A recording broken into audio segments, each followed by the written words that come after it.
वज़ीर-ए-आज़म इसहाक डार की press conference. कहा, पाकिस्तान दो रियासती हल के लिए हिमायत करता है। फ़लस्तीनी सरजमीन पर इसराइली कब्ज़ा फौरी ख़त्म होना चाहिए। गज़ा में फौरी तौर पर जंग बंदी होनी चाहिए। OIC 57 ममालिक की तंजीम है जिसके हम बानी मेंबर हैं। इस्लामोफोबिया पर OIC का मुस्तकिल मंदूब मुकर्रर करवाया। अमरीकी वज़ीर ख़ारजा से मुलाकात भी बहुत मुफीद रही। मज़ीद कहा, भारत के साथ डायलॉग होगा तो जामिया डायलॉग होगा। भारत सिंधास मुआहदे को एक तरफा तौर पर ख़त्म नहीं कर सकता। 3 दरियाओं पर हमारा हक है। पानी का रुख मोड़ दिया गया तो हम कबूल नहीं करेंगे। बानी PTI के खिलाफ केसेस अदालती मामला है। जब आप हथियार उठाते हैं तो कानून अपना रास्ता बनाता है। अमेरिका का दौरा हर हवाले से कामयाब रहा। टैरिफ के बरमुआहदे के लिए वज़ीर ख़ज़ाना मोहम्मद औरंगज़ेब जल्द अमेरिका पहुँचेंगे।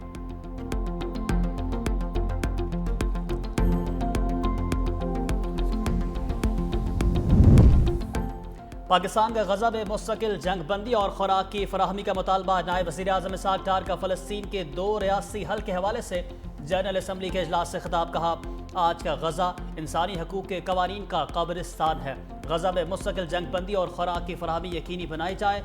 गज़ा में जंगी जराइम पर करारदाद वाकई सज़ा यकीनी बनाई जाए। फ्रांस के फ़लस्तीनी रियासत को तस्लीम करने के फैसले का खैर मकदम करते हैं। मज़ीद बोले, फ़लस्तीन का मसला 75 साल से हल तलब है।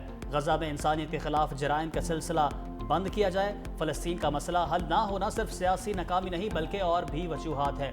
पाकिस्तान इस कॉन्फ्रेंस के हवाले से सऊदी अरब और फ्रांस को खराज तहसीन पेश करता है।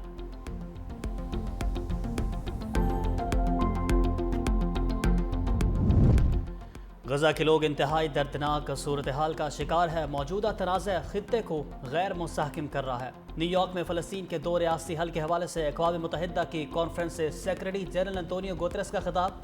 कहा, गज़ा की तबाही नाकाबिले बर्दाश्त है और गज़ा के खात्मे का कोई जवाज़ पेश नहीं किया जा सकता। मशरिक़ वस्ता में दीरपा अमन के मसला फ़लस्तीन को हल करना होगा। कॉन्फ्रेंस के इनेकाद पर फ्रांस और सऊदी अरब के शुक्रगुजार है।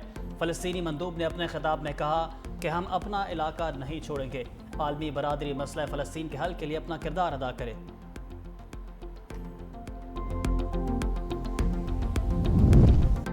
नायब वज़ीर-ए-आज़म और वज़ीर ख़ारजा इसहाक डार और अमरीकी सेक्रेटरी ख़ारजा मार्को रूबियो का टेलीफोनिक राब्ता। तर्जुमान दफ्तर ख़ारजा के मुताबिक वाशिंगटन में गुज़िश्ता जुमे को होने वाली मुलाकात के तसलसल में बातचीत हुई। दोनों वज़राए ख़ारजा के दरमियान 2 तरफ़ा अमूर पर तबादला ख्याल किया गया। टैरिफ समेत बाहमी अमूर पर मुश्तमिल इलाकाई और आलमी मामलात पर भी गुफ्तगू हुई।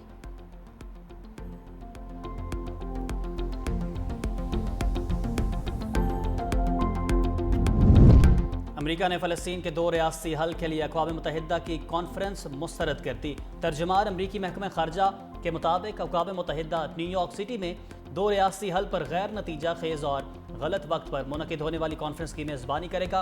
ये कॉन्फ्रेंस अमन को फ़रोग़ देने के बजाय जंग को तूल देगी। सदर मैक्रोन के फ़लस्तीनी रियासत को तस्लीम करने का ऐलान का हमास ने खैर मकदम किया। सेक्रेटरी मार्को रूबियो ने भी वाज़ेह किया है कि 2 रियासी हल की कॉन्फ्रेंस 7 अक्टूबर के मुतासरीन के मुँह पर थप्पड़ और दहशतगर्दी के लिए इनाम के मुतरादिफ है।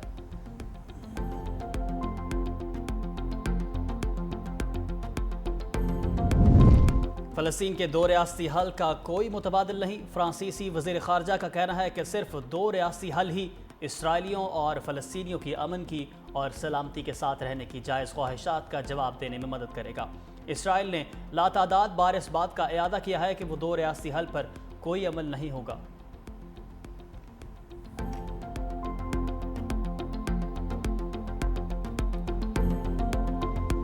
पंजाब असम्बली का सियासी मौसम खतरनाक। हुकूमती और अपोजिशन अरकान में मैच पड़ा।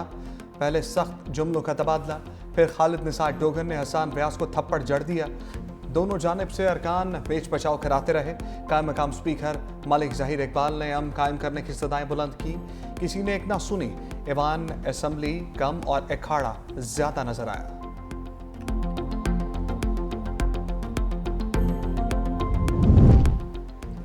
ईवान में लड़ाई के बाद बाहर भी आफ्टर शॉक्स। हुकूमती अरकान ने मीडिया हॉल में अपोजिशन पर दावा बोल दिया। नून लीगी अरकान के साथ आए 2 नामालूम अफराद की PTI अरकान को गालियां मारने के लिए भिलक की तो अरकान ने रोक दिया। असम्बली सिक्योरिटी और पुलिस खामोश तमाशाई बनी रही। PTI अरकान ने बाहर के लोग बुलवाकर गालियां दिलाने पर नून लीग को सख्त तनकीद का निशाना बनाया। कायम मकाम स्पीकर ने फैसला हुकूमती अरकान के हक में सुना दिया। अपोजिशन रुकन खालिद निसार और शेख इम्तियाज 15 रोज के लिए मुअत्तल। अपोजिशन रुकन शेख इम्तियाज को कोरम की निशानदेही पर मुअत्तल किया गया है।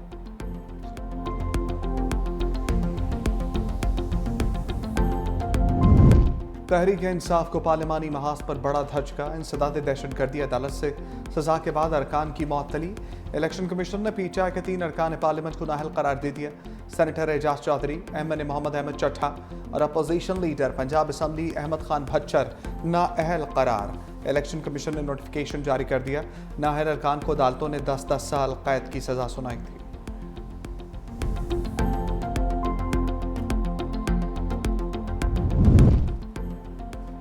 बानी तहरीक इंसाफ को जमानत मिलेगी या नहीं? जमानत बाद अज गिरफ्तारी की 8 अपीलें सुप्रीम कोर्ट में समाअत के लिए मुकर्रर। चीफ जस्टिस यहिया आफरीदी की सरबराही में 2 रुकनी बेंच सुबह 9:30 बजे समाअत करेगा। बेंच में जस्टिस मोहम्मद शफी सिद्दीकी भी शामिल। लाहौर हाई कोर्ट ने जमानत बाद अज गिरफ्तारी खारिज कर दी थी।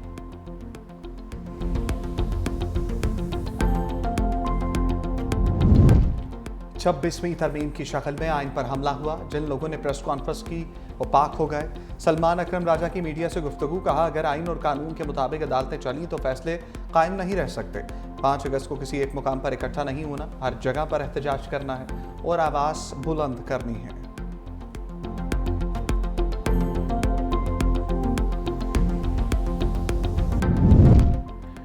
अपोजिशन लीडर उमर अयूब के हुकूमती सफ़ों पर लफ्जी हमले। मीडिया से गुफ्तगू करते हुए कहा कि वज़ीर दाखिला पहले 450 अरब की गंदुम का हिसाब दें, फिर किसी को धमकी दें। निगरान दौरे हुकूमत में उन्होंने गंदुम बाहर से मंगवाई थी जो ख़राब थी। चीनी के स्कैंडल में अरबों रुपए इन खानदानों ने बनाए हैं। पाकिस्तान तहरीक इंसाफ 5 अगस्त को एहतजाज कर रही है। इसके लिए हमारी तैयारियां मुकम्मल हैं। 5 अगस्त के एहतजाज में कुछ अपोजिशन जमातें भी हमारे साथ होंगी और एहतजाज के रायअमल का ऐलान 1-2 रोज़ में किया जाएगा। पेशावर हाई कोर्ट ने इलेक्शन कमीशन को उमर अयूब के खिलाफ कार्रवाई से रोक दिया।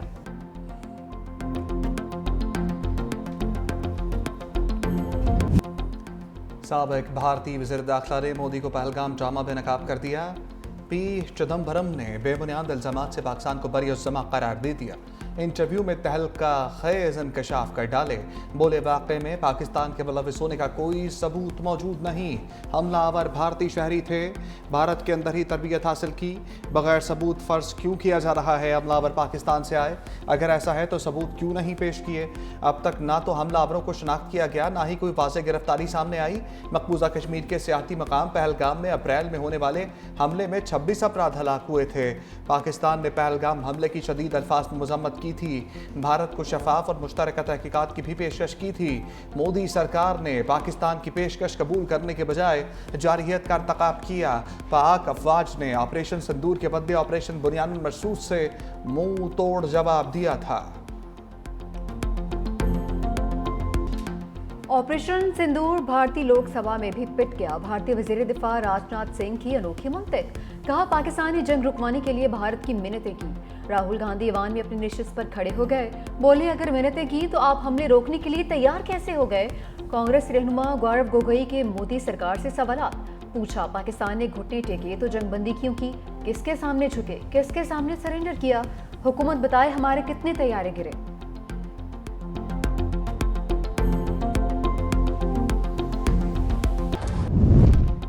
ऑपरेशन सिंदूर फ्लॉप। मोदी की ऑपरेशन महादेव के नाम से नई फिल्म आ गई। मकबूजा कश्मीर में जाली मुकाबले में 3 अफराद हलाक। भारतीय मीडिया जल्दी में कुछ ज़्यादा ही आगे निकल गया।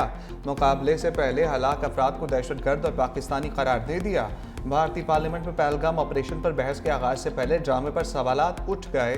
पार्लियामेंट में पहलगाम ऑपरेशन पर ब्रीफिंग के रोज़ भारत ने नया ड्रामा रचा दिया। ऑपरेशन सिंदूर की नाकामी, भारत का ऑपरेशन महादेव के नाम पर दोबारा फेक इनकाउंटर्स का आगाज। सिक्योरिटी ज़राए के मुताबिक भारत ने नया मज़मूम फौजी मंसूबा ऑपरेशन महादेव शुरू कर दिया। ऑपरेशन महादेव के नाम पर गैर कानूनी जबरन हिरासत में रखे मासूम पाकिस्तानियों को फेक इनकाउंटर्स में इस्तेमाल करने का मज़मूम मंसूबा बेनकाब। ऑपरेशन महादेव का मकसद मकबूजा कश्मीर में बढ़ती हुई तहरीक आज़ादी को कुचलना है। अंदरूनी मुल्क सियासी साख भी बहाल करना है। सिक्योरिटी ज़राए के मुताबिक भारत कोशिश कर रहा है उसे कामयाब फौजी मुहिम के तौर पर पेश किया जाए ताकि ऑपरेशन सिंदूर की खिफत मिटाई जा सके। DGI SPR भारतीय जेलों में गैर कानूनी कैद 723 पाकिस्तानियों की तफसीलात पहले ही बता चुके। सिक्योरिटी जराये का कहना है इसके अलावा 56 ऐसे पाकिस्तानी भी हैं जो भारतीय खुफिया एजेंसीज ने गैर कानूनी और जबरन हिरासत में रखे हैं।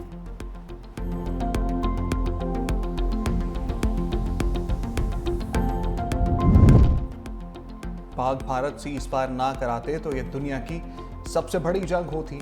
अमरीकी सदर ट्रंप की बरतानी वज़ीर आज़म के हमरा मीडिया से गुफ्तगू। कहा, भारत और पाकिस्तान तनाज़े को तजारती दबाव के जरिए सुलझा चुका हूँ। मैं ना होता तो इस वक्त दुनिया में 6 बड़ी जंगें छिड़ चुकी होती। थाईलैंड और कम्बोडिया के वज़ीर आज़म को फ़ोन किया, जब तक आपस में जंग ख़त्म नहीं करते कोई तजारती मुआहदा नहीं होगा। मज़ीद बोले, हम इंसानी बुनियादों पर गज़ा के लोगों की इमदाद कर रहे हैं। अमरीका ने गज़ा में इमदाद के लिए $6 करोड़ फराहम किए। गज़ा के हालात कई दहाइयों से ख़राब हैं। उम्मीद करते हैं गज़ा में ज़रूरतमंदों तक खाना पहुँच जाए। केयर स्टॉमर बोले, गज़ा की सूरत हाल ने फ़लस्तीनियों बरतानवी अवाम को झंझोड़ कर रख दिया। हमास का फ़लस्तीन के सियासी मुस्तक़बिल में कोई किरदार नहीं होना चाहिए।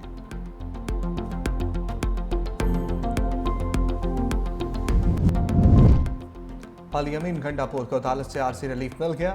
पेशावर हाई कोर्ट ने वज़ीर आला खैबर पख्तूनख्वा की गिरफ्तारी से रोक दिया। जस्टिस एजाज अनवर और जस्टिस डॉक्टर खुर्शीद इकबाल ने समाअत की। अदालत की अल यमीन गंडापुर को मुतालिका अदालत में पेश होने की हदायत।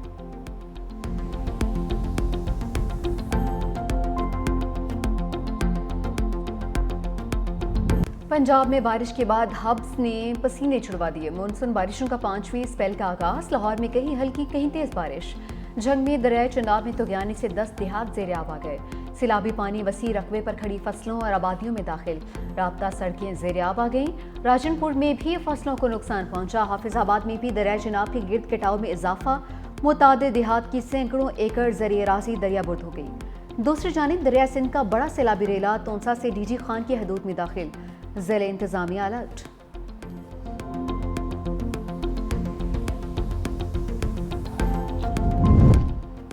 गज़ा में भूख से बिलखते बच्चों की अमवात का सिलसिला जारी। मज़ीद 2 बच्चों समेत 14 अफराद ग़ज़ाए क़िल्लत के बाइस मौत की आगोश में चले गए। दूसरी जानिब सुबह से अब तक इसराइली हमलों में शहीद फ़लस्तीनियों की तादाद 65 हो गई, जिसमें 23 इमदाद के मुंतज़र अफराद शामिल हैं।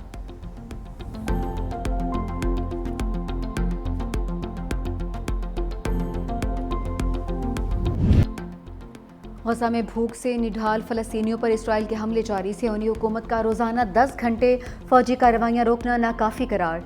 साबिक़ अमरीकी सदर बराक ओबामा ने भी ग़ज़ाई किल्लत से होने वाली अमवात को जुल्म करार दे दिया। कहा, आम शहरियों से खुराक और पानी दूर रखने का कोई जवाब नहीं। दूसरी जानिब अमरीकी वज़ीर ख़ारजा गज़ा में जल्द जंगबंदी के लिए पुरुम्मीद। कहा, मशरिक़ वस्ता के एलची स्टीव विटकोफ जंगबंदी मुआहदे के करीब हैं। किसी भी रोज़ जंगबंदी का मुआहदा हमारे सामने आ सकता है।